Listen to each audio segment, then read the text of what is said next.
friends, welcome to another episode of Work, Life, Play.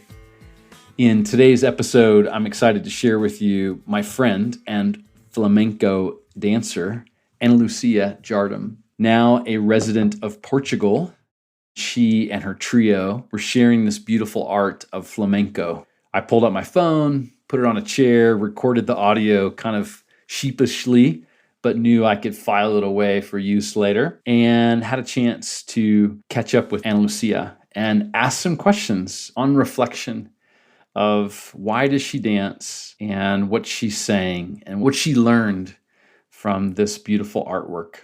Here's what she shared. Hope you enjoy.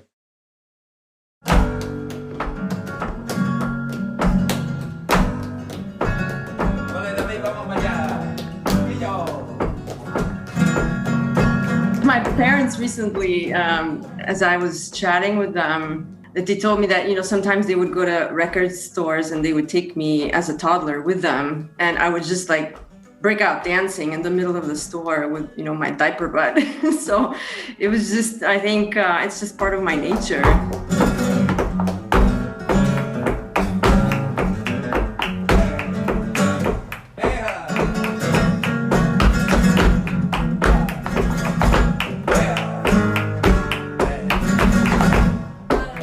I believe in a couple of things. One is dance is really like a training lab for life for me.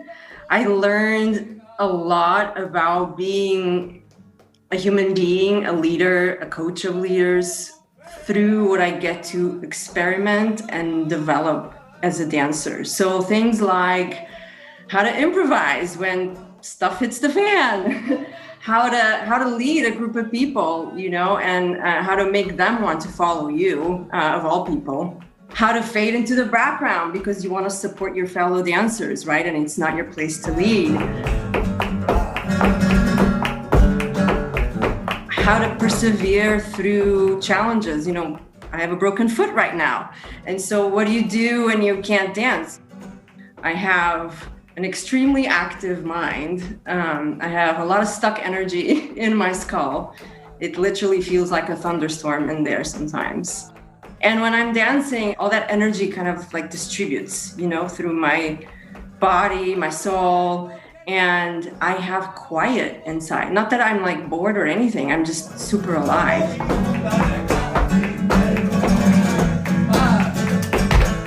There's a harmony and there's an access to peace that is pretty much addictive, I have to say. It's definitely been a place where I've developed a lot of muscle memory for real life, for really living the best life I can.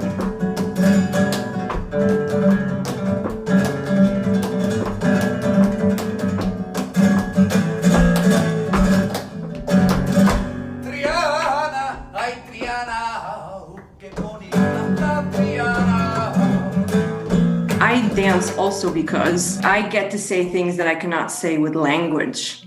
And ironically, I've learned 5 different languages. So I have a way with words and I can express myself in different languages, but there's something about the body that is so immediate that there's no filter, right? There's no conceptual, intellectual dominance there.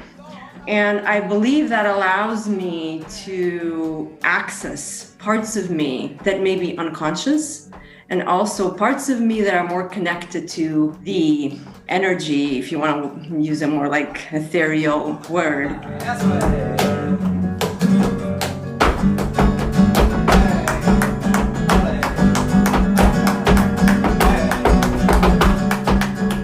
When I'm in complete alignment and everything is the music, my fellow dancers, the audience. There's moments when all of that comes together and it does feel like, whoa, we're synced up to the moon, the stars. And, one thing that flamenco is about is when you get to that place of duende, the absolute union and selfless flow. You kind of disappear into everything.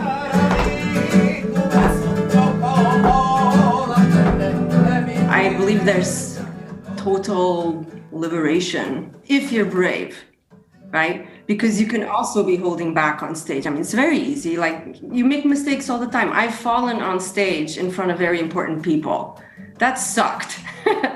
You know what happened afterwards? Like, people came to me, people I had never talked to before, I had never met, and they came to me and they were just so, inspired by my mistake, by my humanity, that I moved something inside of them. Once you fall on stage and you get up and you still do it and you leave, I think you paint a picture of redemption for everybody.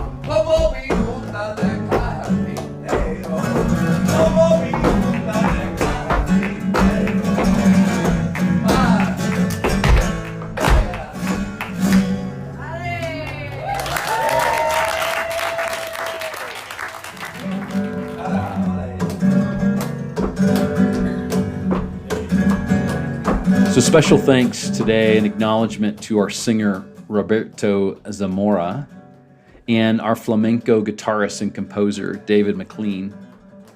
Also want to give a special shout out to Todd Anderson here, our producer for Work Life Play episodes.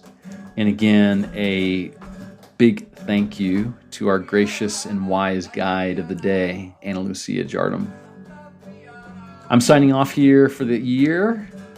2020 has come to a close for me on broadcasting with Work Life Play. So I'll resume again next year and look forward to connecting with you then. And to all, a Merry Christmas and a Happy Holidays. You can do this. Keep going.